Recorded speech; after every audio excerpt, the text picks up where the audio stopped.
बिहार विधानसभा का शीतकालीन सत्र जो है वो कल समाप्त हो गया। कल धनतेरस की पर्व भी मनाया गया और इसके बाद इस शीतकालीन सत्र में कई तरह के विवाद खड़े हुए। खासकर जिस तरीके से नीतीश कुमार की जुबान फिसली, जिस भाषा का उन्होंने प्रयोग किया, वो देश विदेश तक उसकी चर्चा हो गई। लेकिन इन सब के बीच जातिगत जनगणना के रिपोर्ट को, उस जातियों की आर्थिक स्थिति, उनकी सामाजिक स्थिति, उनकी शैक्षणिक स्थिति, इन तमाम मसलों पर बात हुई और इसके बाद आरक्षण का दायरा जो है वो बढ़ाकर 65% कर दिया गया। और इसमें अगर 10% ईडब्ल्यूएस आरक्षण को जोड़ दें तो अब बिहार राज्य में करीब करीब 75% आरक्षण का दायरा बन चुका है। ये सबसे बड़ी खबर हो सकती थी अगर नीतीश कुमार की जुबान नहीं फिसली होती। लेकिन अब देखिए, ये एक बेहद मारक स्ट्रोक माना गया नीतीश कुमार का। अगर इतना आरक्षण और खासकर ईबीसी तबके को ध्यान में रखते हुए नीतीश कुमार ने इस आरक्षण को बढ़ाया है, इस पर अब अलग अलग पार्टियां अलग अलग तरह से प्रतिक्रिया दे रही हैं। हालांकि देखिए, सदन में चाहे विधान परिषद हो या विधानसभा हो, दोनों जगहों पर बीजेपी जो है वो इस बिल का विरोध बिल्कुल नहीं की।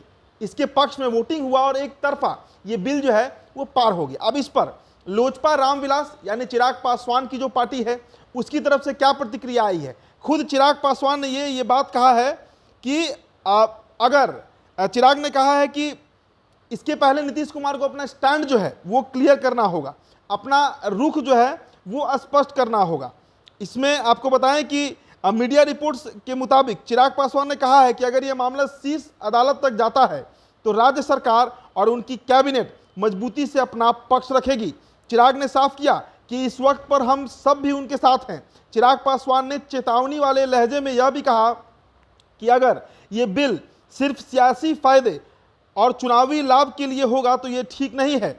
चिराग के मुताबिक इस कदम का राजनीतिक फायदा उठाने की कोशिश नहीं होनी चाहिए। चिराग ने आरक्षण का दायरा बढ़ जाने का स्वागत किया है।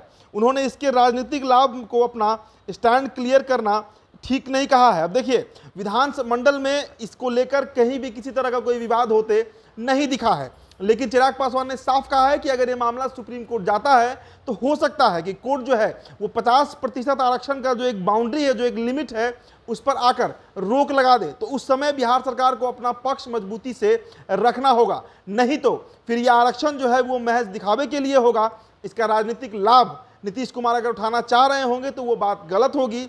और चिराग पासवान ने यह साफ कहा कि हम इस बिल के साथ हैं जो आरक्षण में बढ़ोतरी की गई है, खासकर आर्थिक तौर से जो पिछड़ी जातियां हैं और सामाजिक तौर से जो पिछड़ी जातियां हैं, आप उसे एक्सट्रीमली बैकवर्ड क्लास कहिए या पिछड़ी जातियां, पिछड़ा समाज जो है ओबीसी और एससी एसटी, इन तमाम जातियों और धर्म समुदाय के लोगों के लिए आरक्षण का दायरा बढ़ाया गया है, जो कि स्वागत योग्य है। लेकिन इसमें राजनीति नहीं होनी चाहिए और सुप्रीम कोर्ट अगर यह मामला पहुंचता है तो हो सकता है कि इस पर स्टे लगा दिया जाए। फिलहाल इस रिपोर्ट में इतना ही। मेरा नाम उदीप तारन है। बहुत बहुत शुक्रिया।